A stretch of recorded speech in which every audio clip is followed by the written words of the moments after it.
Two-time Hall of Fame inductees, Brent Godarzi and Marty Young. Back-to-back #1 trucking firm in the nation. Back-to-back best attorney and best law firm in East Texas.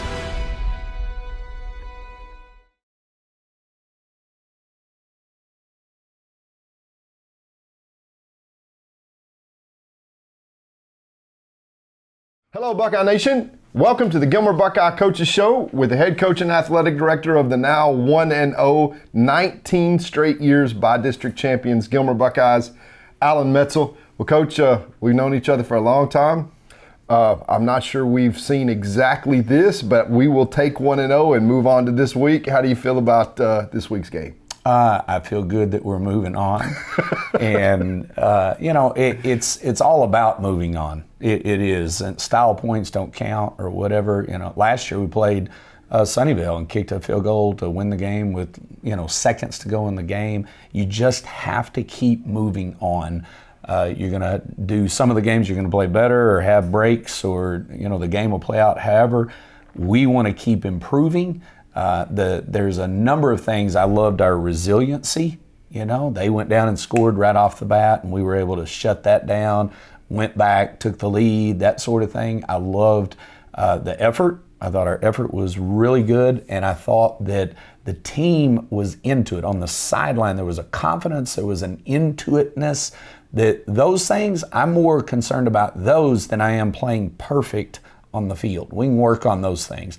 The stuff that's intrinsic, that's what's going to carry you forward. Well, I thought we had talked about the method to the madness of what our pre-district schedule looks like, and boy, did it come to life. It did. Playing under pressure, playing when things aren't going the way you want them to, and you figure out a play. You play the next play.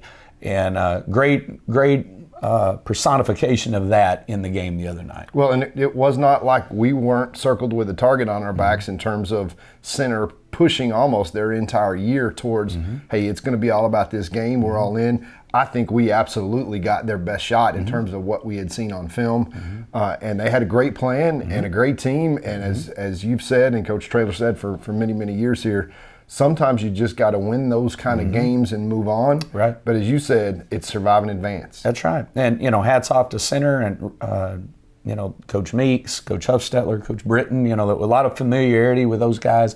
They're working their tails off down there, doing a good job, and they played a good game. I'm grateful we came out ahead and going to round 2. Well, 19 straight years, that's crazy to even say that.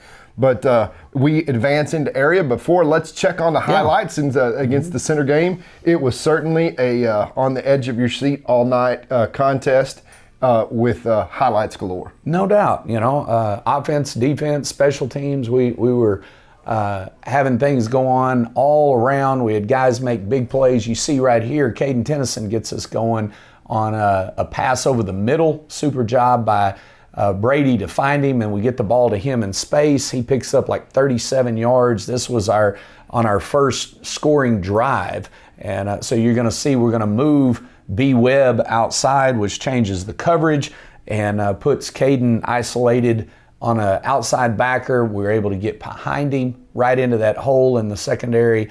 He's off and running. You get him in space, and he can make things happen. Well, we know about his quarterback prowess, but in terms of hands, amazing. Probably the best hands on the team. He is so natural, and I've heard Charles had really good hands, catching the ball and so forth. And he's just so confident in his ability. When it's around him, he snags it. So we'll be trying to create things like this more and more as we go because he's so secure with the ball. So great play there, gets us down to the red zone, and so that segues into our play here, where we give Trill the ball. Trill gets the edge and takes it in for a touchdown from outside the 15-yard line. We bring Grayson Bates in motion. I'll talk about that in just a second.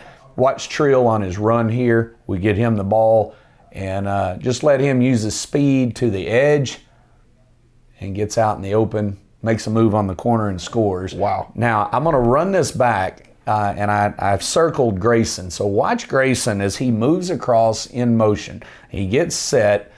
All right, so here he comes. We get the edge right here. He gets on the strong safety and just absolutely destroys him. Those are things from the stands you don't necessarily notice, but boy, we all did, you know. And he did this multiple times in the game. I was going to say his best game. I thought exactly the same thing, not only on this play, but we blocked exceptionally well all night. Now, not everything resulted in the correct way, but I was so impressed with how our outside guys blocked all night. On the edges, no doubt. And that's such an undervalued thing or underappreciated thing many times. Receivers, they want the ball and that sort of thing, but when you can control the edge with your receivers blocking and your fullbacks, you are going to be a successful team. You really will, and you're going to move the ball down the field. So great job by them. Here we see Zayd Taylor at running back. We run a draw. They're playing out wide, looking for us to throw the ball. You can watch their inside backers. There's Zayd in the backfield. Watch their inside backer shoot out to go play the bubble screen out there. So he runs out there, and we hand the ball off, and Zayd goes right where he was. Linemen do a great job. Big run, flip the field, puts us in position for another score. And of course, Zayd just a young sophomore, but you can see how it's almost evolving into a multi-headed monster at the running back position. Oh, it is. And quite frankly, in this game, how the different styles between the running backs. You've got Trill, that's your absolute speed guy. Right. You've got Zayd changing directions. You can't tackle him in a phone booth. And then you've got guys like Alex Sims that come in and just can power. Correct. I thought the real momentum changer that kind of closed the show started on the last run of the third quarter, where he just kept running and kept running and Picked kept up running. like 14 yards after getting hit at about 5. Right, and moving the chains. Having those complementary styles, I thought center had a hard time adjusting to that when we were attacking them with 3 different guys. You've got 3 guys that you can confidently know we can get them the ball. That opens up a whole lot of avenues when you're calling plays, no doubt. Well, here we are on defense, and you're going to see Alec Guillen on the edge. I'll circle him right there. Watch the play that he makes as he beats the man off the ball, gets upfield, actually gets held here. You don't say. Yeah. And but he fights off of it and makes the play. Just a super job setting the edge, getting upfield, blowing up the play. And Alex made several plays. He also made a play on a screen on a 4th down later, which stopped them about 4 inches short or so. Another game-changing play. And quite frankly, the entire defense, 7 straight punts after the opening drive. Exactly. That it wasn't just shut the door, it was slam the door. I think in one series there with 5 or 6 series, they had 16 total yards in 6 series that all ended in 3-and-out punts. Right. That was just phenomenal. Just slam the door shut. And even including their first drive where they took it 70-something yards and scored, including that, I think the game, they had 176 yards of offense. Crazy. Yeah. Knowing that they hit the big play, the pass play. Right there on the first drive. And obviously that was a part of their game plan. Right. Timothy Johnson's really good. Yeah. I'd throw it to him too. I agree. But and they threw a great pass and he made a great catch. And once. Yep. And we were able to contain him after that, and that was a big part of how we were able to come out with a W. So we're back to Caden with another big catch. This is close to a 30-yard play. Again, we're moving out B. Webb. It affects the secondary and creates an opening for Caden to find that hole. He does a nice job of reading how the guy was playing him. He stayed in the seam, picks up a big play, and again flips the field. Now we're on their side of the field. Things like that, it's so big because now it allows you to go for it. Gives you an extra down, in your arsenal when you're trying to score. So great job by Brady putting it on him. So here we are in B. Webb. This is on that drive. Watch the throw and the catch by Brendan. Super job getting it up. That's on there. That's on Johnson. That's called our best guy versus your best guy, and our guy got it done. And he got it done. So watch, we do a double move here. So we split him out. He's gonna come off the ball, sit down, make the guy bite, goes right by him, gets behind him. Brady does a great job getting the ball up and over. By the way, if Johnson. you're the dentist for either one of those guys and you want to know what the other guy's situation is on the dentist side, they were face-to-face all night long, covering each other one-on-one, man-to-man. They got to know what kind of toothpaste that they're using. They were going at it all night. They were. When Johnson was on offense, we had B. Webb on him, and when B. Webb's on offense, they had Johnson on him, and so that was a mono battle, and grateful we won that one there. That was big. Here we go right before the half. So we have the pretty strange play on the fumble call, inadvertent whistle, ball goes to center, et cetera, et cetera. I'll leave it at that. And they get the ball. Well, that's pretty dangerous with the type team they have and their ability to throw it deep. You see Tyler Hagler here just absolutely destroy the guy in front of him, and runs over him and then right into the quarterback and gets a sack, and then the clock runs out and we go to halftime. And that nullified the turnover. I came into the game and told Coach Pate, listen, I think we're going to need to be +2 on the turnover side tonight to really get that 2-score lead. Right. And that's what I thought it was going to take for center, because as Coach Pate kept saying on the broadcast, they run on hope. Right? And you got to take that away. And that play right there just completely, they got a big break, and then all of a sudden it was gone. And they got nothing out of it. And that was huge. That was huge. So I agree. You have to close the door on that kind of a momentum shift. All right, so now we go to, here's B. Webb on defense, and a very physical tackle. I'm going to take it to the end zone view. So you can see him at safety, and he comes in on his run fit, and just watch how he finishes this tackle. I mean, that just... fantastic job. That was one of his better games. He also had a punt return for a touchdown that ended up getting called back. But on all three phases of the game, that's probably his best game of the year. Yeah, and I thought you could tell he feels good. He does. He does. feels like, He's okay, confident. let's go. Now, by the way, for Buckeye fans, that is your reigning 4A Division II state championship defensive player of the year. Yeah, right. I mean he's got that in him at any given time on the defensive side, and boy, it's trophy time, and it showed up. Absolutely, came through in the clutch, made huge plays all night. Okay, so here this last highlight is when they got confused in the backfield, snapped the ball, and Trey Lee jumps on it right here. That, to me, that's just being heads up. You've got to, obviously you can't plan for something like that, but there it is on the ground, and you got to go make the play at that point. And Trey sees it there. You can see him right here on the edge, jumps on the ball, and secured it. We were able to take it down and work the clock. I felt like a very critical 4th down, 4th and 2. Huge. Yep. And being able to run the clock out, and so we run a little pass where we can get B. Webb out on the flats and run our guys through and get him out there in the flat, in the open.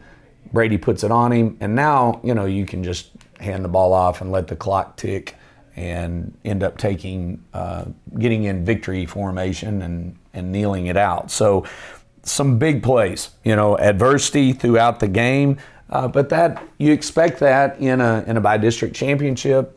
The teams that we play moving forward, they're going to challenge us in the ways they do, and we've got to be able to match those things and overcome them. Well, I think the real headline of the game was how we maintained our poise, and nothing rattled us. Right. All the crazy things that happened, that we just kind of went, okay, let's keep playing, let's go. The next play. I even think about one of the last plays of the game when we're driving down, and Trill Butler goes around the left-hand side and basically stays in bounds and slides down. Correct. Understanding the time, understanding. Yes. Seniors being seniors. Correct. And you kind of got to look at that and look back and go, we're doing something right.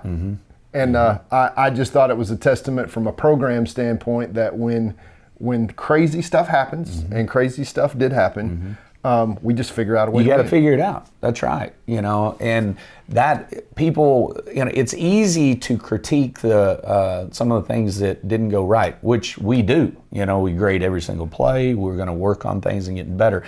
But at the end of the day, you got to figure out how to move on and play the next play and play the next game.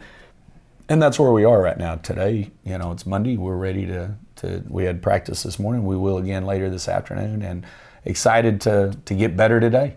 Well, next week, people forget last year in the state championship run, we played almost this exact same schedule so far. Center than Sunnyvale. Played Sunnyvale and won the game on a last-second field goal. Right. That everybody kind of forgets how that was one of those games that at that point I remember thinking we figured out a way to win. Hopefully we don't have to. I just do not have to wait for that. Hey, double digits, we're okay with that for the Buckeyes that are out there. There's nothing wrong with us not having a heart attack. But at the same time, Sunnyvale knows what they're up against. We know what we're up against. Let's talk a little bit about that. That's going to be a Thursday night game, folks, for people that don't know. We're going to play in Sulphur Springs at 7 o'clock on Thursday night. Correct. Which is interesting for us should we win, because it gives us an extra day for preparation, an extra day to get guys that are banged up, feeling good, as we hopefully survive in advance. But Sunnyvale's got a little bit different look than they had last year. Obviously, one of their quarterbacks that was very effective against us, as a matter of fact, Adrian Peterson's little brother, transferred out, but still a tough and talented team. We've seen them several times. They won their district. They're a district champ. So I expect for it not to necessarily get easier as we go forward. It's same thing as last year. We got to have that same intensity to be able to move on from there. Right. Yeah. I would. First of all, they're big. They have guys who are thick. Their left tackle's 6'8", 300. He's a massive person. They're physical. They play hard. I would compare them to like Lindale and Van. They're that type of team. They're well coached. They're disciplined. They don't necessarily have as much straight line speed as we have, and they know that, and so they play accordingly. And they play wide. They take their backers way out wide. They're trying to funnel you inside instead of spilling everything and running to it. They're trying to get outside by their leverage, by their alignment, and funnel it to the middle and then run to it. So it's kind of the reverse of what you see a lot of teams do. And they do it well. Their down linemen are really good. Number 77, Brown kid, he's a load. He's tough up there. They do a lot of stunning and moving with their tackles and ends. Their backers, like I said, will play wide, and then they're running to the box. They play cover 4 mostly in the back, man some, but they're going to play catch techniques, and they'll trade off banjo technique in the secondary. They do a good job route reading, that kind of thing. They're going to make you hit the and go or not just be able to run the plays you like. They're going to kind of be in that position where it forces you to do the other thing. And so we respect them. The quarterback, he is a different guy. He didn't play in last year's game, but he makes them go. He's a winner. He's really scrappy, along the lines of the Moffitt kid from Van. Right. Just really a baller, plays hard and has a real drive to win. So they're a very formidable opponent, very formidable. And we're preparing. We understand this is a big round 2 game, and we're going to work. Well, survive and advance is the name of the game. I kind of thought 3 things watching them on film. They're well coached, number 1. Number 2, they tackle well. They do. Fundamentally, they are sound almost at every position. They're getting the best out of the talent that they've got. I agree. And then third, I don't think they've been intimidated by anybody. No. And you look at like Van and PG both played them and came out ahead. You watched through those third quarters, man. They were right there slugging it out with them. And it kind of at the end of the game, it kind of separated I felt like in both of them. But it's a dogfight all the way through that first part of the game. So we have to understand they're going to bring their best, and I think they've played their best games against the better teams. Right. So I expect that this week, and not in any way are we looking past Sunnyvale. Yeah, 1-0. Let's get through Thursday, and we'll worry about Friday on Friday. There you go. For the Buckeye Army, Thursday night in Sulphur Springs at 7 o'clock is the kick. I was really proud of our guys in terms of the crowd showing up. Yeah. Coach Pate did mention, boy, let's remember the good old days when we had a line of people that were 600 deep, and how much it really can mean to the kids when they come out for warm-up and we got our stands packed. Right. So that's the challenge that we issued to the Buckeye Army. We do not know from a broadcast standpoint, week to week, what's going to go on with our UIL. We'll probably know more as we get towards Thursday. But just our advice has been this. To heck with listening to our broadcast. Come out to the game. It's just in Sulphur Springs. It's an hour away. We're still close. It's a Thursday night. Not crazy Friday night traffic to fight. No excuses. Great weather. Great football, and the Buckeyes need you. And we'll be home team. A lot of people ask that. We'll be home this weekend. Great stadium. Yeah, we'll be really on nice. the backs to the chairs. So folks with back problems, just bring your cushion, come on out. And the Buckeyes take on Sunnyvale at 7 o'clock in Sulphur Springs on Thursday night. Looking to go 1-0 this week. Good luck, Coach. Thanks. We will see you at the game. Go Buckeyes.